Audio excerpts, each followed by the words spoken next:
right now on 5 on Your Side at 10. I want to kind of be a change in the community. 9 new recruits vow to protect and serve the city of St. Louis. The weather impact forecast has us tracking spot storms, air quality issues, and building heat through the weekend. When the most intense heat arrives and how long it lasts.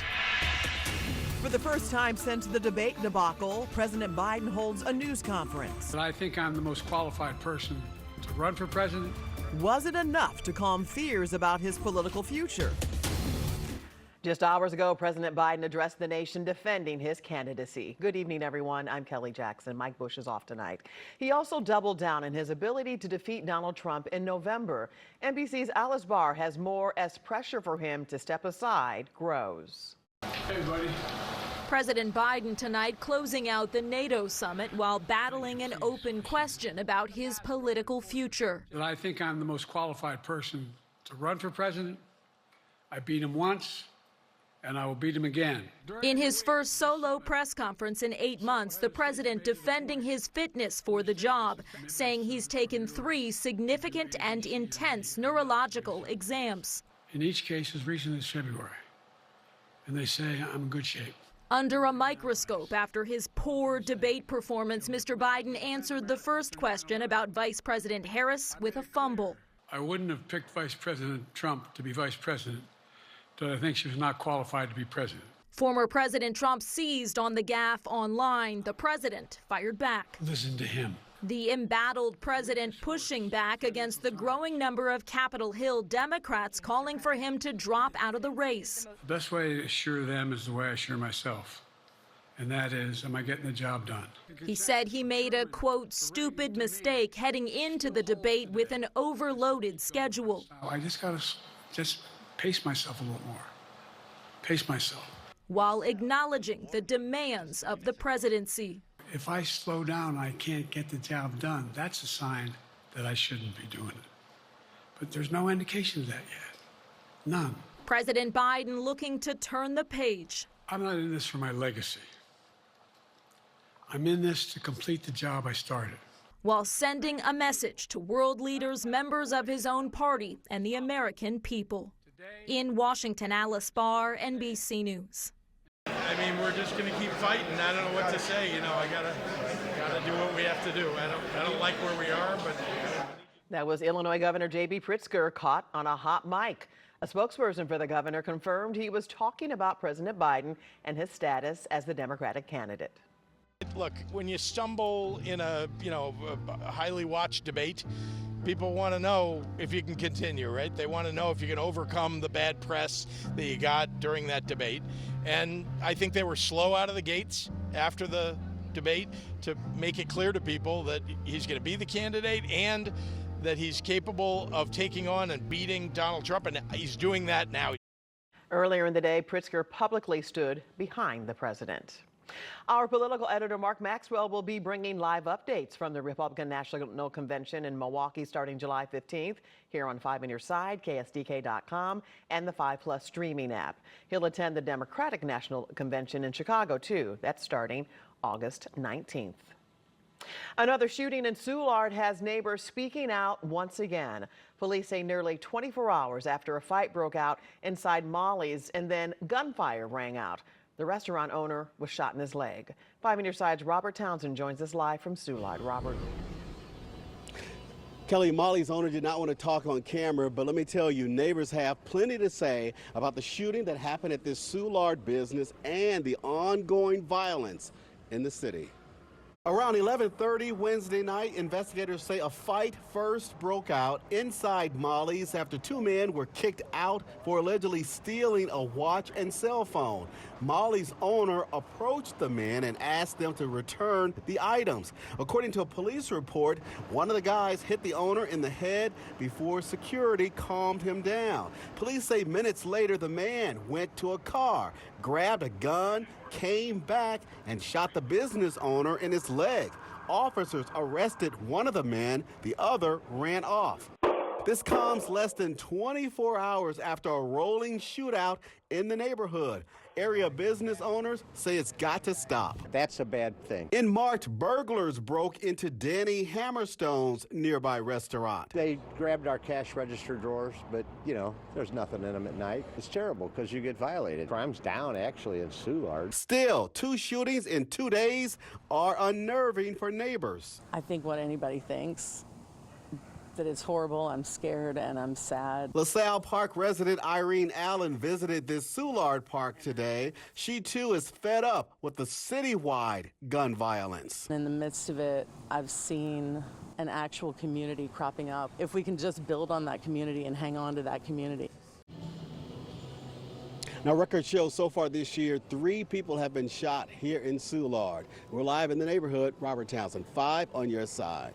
It's time for the weather impact forecast. Chief Meteorologist Scott Connell was tracking rain earlier tonight.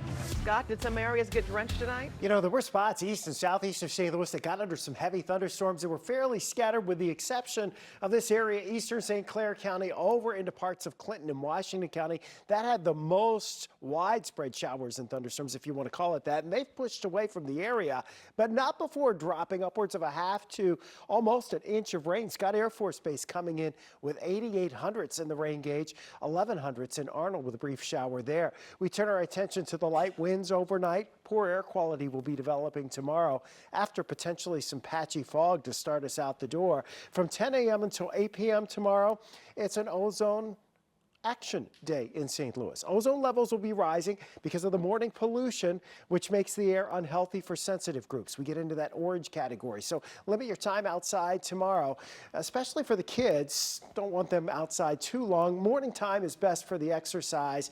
And if you can avoid driving tomorrow, it's not a bad thing. If you can arrange your schedule, try to consolidate as many trips as you can. Those spot rain chances continue into Saturday. Otherwise, it's mainly dry, and we're tracking the big time heat for the weekend. We'll talk more about that in a few minutes, Kelly. All right, Scotty, you can always get an up-to-date forecast. For a link at any time, just text the word weather to 314-425-5355. New tonight, a push to get more police onto the streets of St. Louis. Just hours ago, a step in the right direction as 9 new recruits received their badges. As 5 on your side's Brent Solomon is live to explain, the work continues to put a dent in the city's police staffing shortage. Brent. You know, Kelly, I caught up with one of those new recruits not too long ago. He tells me he's most excited about getting on the streets of St. Louis to help make people's lives better. The Police Association says if you want to make officers' lives better, keep hiring. I saw the state the community was in, especially post-COVID. It really struck a chord with me. Meet one of the city's newest police officers, Devon Colomo, just getting his badge Thursday. I wanted to kind of be a change in the community. We were there as he and 8 other recruits graduated, now joining the ranks of the St. Louis Metro Police Department. Sources say 23 came in with the class.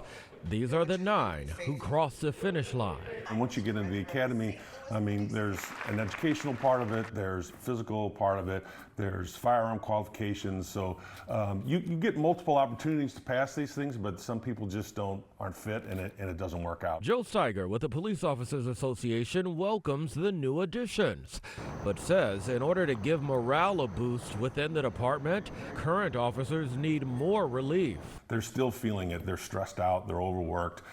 They're asking for help. That's a constant occurrence here. Enticing people to stay, and once you get them here, hopefully you can improve things and make morale better and get some more bodies on the street. And while the department is down more than 300 officers, the chief tells me it's about quality. We're going to make sure we put the best trained police officers out there. Some 17 others are now on the path to potentially graduate from the academy in 4 months. If you're not going to be honest with people or hold yourself to a higher standard, then I don't think that it's the job for you.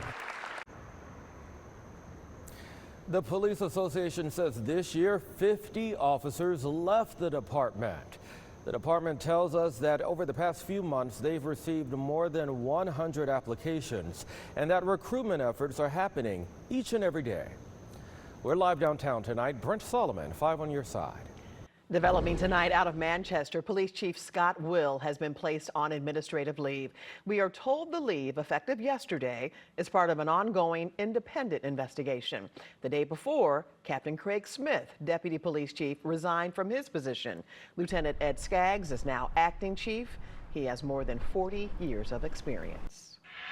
This afternoon, the city of St. Louis was back in court for a hearing on a lawsuit filed against the Guaranteed Basic Income Program. The attorneys bringing the suit against the city say it's unconstitutional and against the city charter. 5 on your side's Laura Barcheski joins us with breaking down what happened in court today. Laura? Kelly, today the judge was considering a temporary restraining order to pause guaranteed basic income payments to families. Ultimately, he didn't make a decision yet.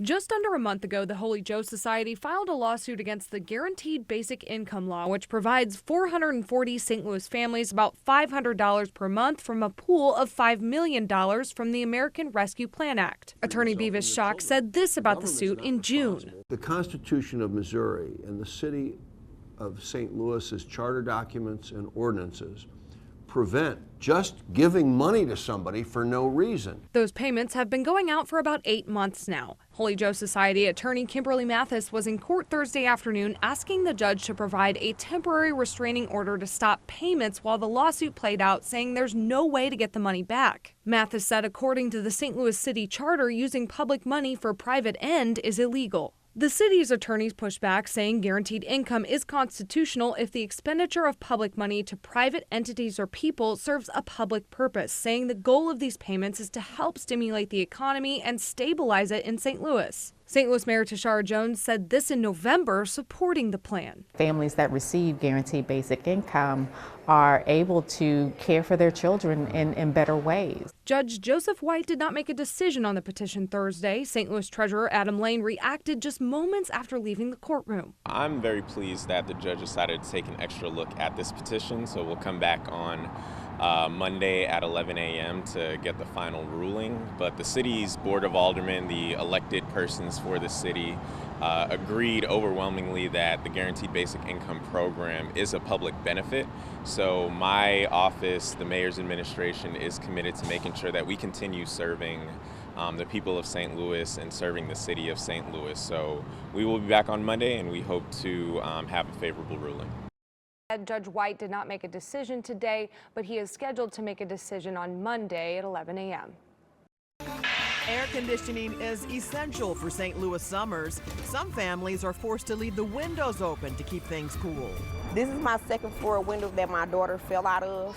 Our I-Team finds out why thousands of renters face the very same dangers with these housing hardships. The involuntary manslaughter trial of actor Alec Baldwin continues, who's expected to take the stand on day 3. Friday is an orange air quality day, and the rain chances stay limited through Saturday. What's coming Sunday into Tuesday that limits us from our usual routine?